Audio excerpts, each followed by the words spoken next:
السلام علیکم ورحمۃ اللہ وبرکاتہ۔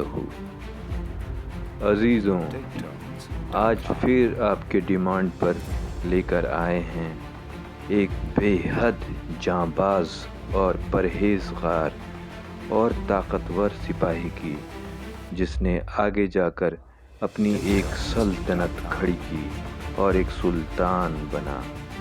وہ ایک ایسا سلطان بنا جس نے آخری بار مسجد الاقصی کو فتح کیا اور مسلمانوں کے سپرد کیا۔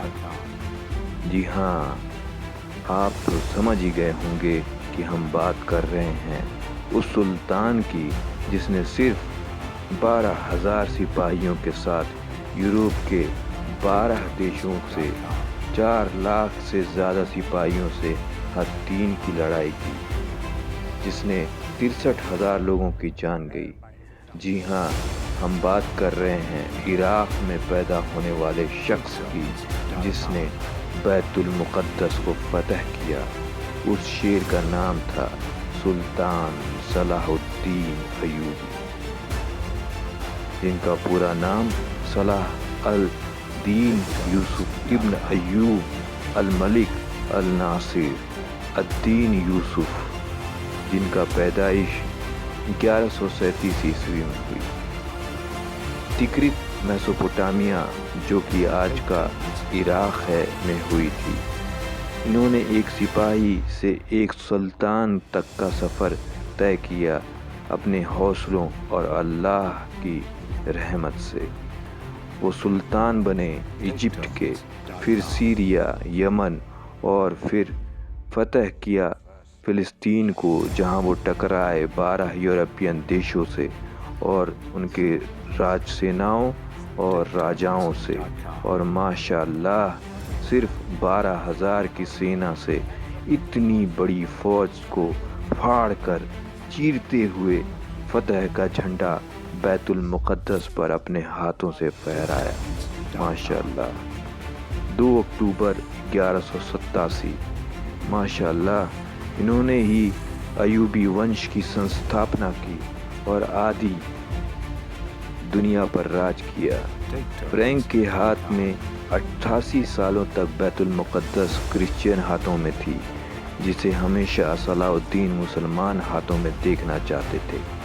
وہ ایک تہجد گزار مسلمان تھے اور انصاف پرست بھی۔ ان کے سلطان بننے سے پہلے ان کے سلطان نے ایک منبر بیت المقدس کے لیے بنوایا تھا کہ جنگ جیتنے کے بعد وہ اس میں منبر لگائیں گے، تو وہ جب ان کا انتقال ہو گیا تو جنگ جیتنے کے بعد اپنے بادشاہ کا منبر صلاح الدین ایوبی نے بیت المقدس میں لگایا، اور اس طرح انہوں نے اپنے بادشاہ کی خواہش کا مان بڑھایا، اور یروشلم کو ہاتھ میں لیتے وقت انہوں نے وہاں بسے ہوئے ایک بھی یہودی یا کرسچین عام آدمی، عورتوں اور بچیوں کو نقصان نہیں پہنچایا، جبکہ ان کے وقت میں یہودی یا عیسائی جنگ جیتنے کے بعد عورتوں کو چھین لیتے تھے اور بچوں اور بزرگوں کا قتل کر دیتے تھے۔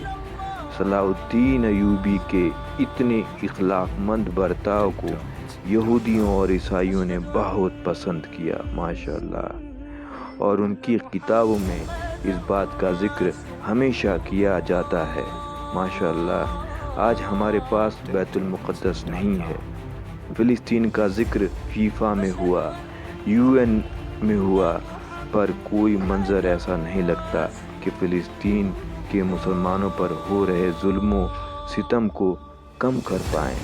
ہمیں آج ضرورت ہے صلاح الدین جیسے شیروں کی، خالد بن ولید جیسے اللہ کی تلوار کی، اور شیر خدا حضرت علی اور حضرت عمر رضی اللہ تعالی عنہ کی، تاکہ اسلام کا مرتبہ پھر سے بلند ہو انشاءاللہ۔